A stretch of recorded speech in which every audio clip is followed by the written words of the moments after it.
எனக்காக ஜீவனை கொடுத்தாரே, அவருடைய விருப்பத்தை நிறைவேற்றுவதற்கு நான் முதலிடம் கொடுக்கிறேனா என்பதை யோசித்துப் பாருங்கள். நீங்களே யோசித்துப் பாருங்க. தேவன் நம்மை கவனித்துக் கொண்டே இருக்கிறார். கடமைக்காக நம்ம செய்றோமா, ஆண்டவருடைய விருப்பத்தை நிறைவேற்றணும் என்ற ஆத்திரத்தோட நாம செய்கிறோமா என்பதை என் ஜனமாகிய நீங்கள் சிந்தித்து பாருங்கள். உங்களுக்கு வேதாகமத்தில் இருந்து சொல்லுகிறேன். ஏசாயா 55 அதிகாரம் 8 மற்றும் 9 வசனங்கள். என் நினைவுகள் உங்கள் நினைவுகள் அல்ல, உங்கள் வழிகள் என் வழிகளும் அல்லவென்று கர்த்தர் சொல்லுகிறார்.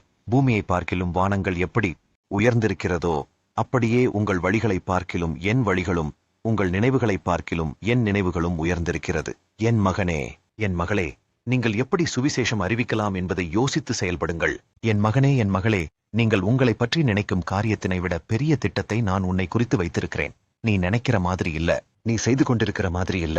நான் உன்னை குறித்து வைத்திருக்கின்ற திட்டம் மகா பெரியது. அவ்வளவு பெரிய திட்டத்தை உன்னை குறித்து நான் வைத்திருக்கிறேன். உன்னை கொண்டு அந்த திட்டத்தை நான் செய்ய போகிறேன். உங்களை ஆசீர்வாதமாய் பயன்படுத்துவேன். உங்களை கொண்டு அந்த எழுப்புதல் காரியங்கள் அநேக மக்களிடத்திலே கொண்டு செல்வேன் என்று சொல்லுகிறேன்.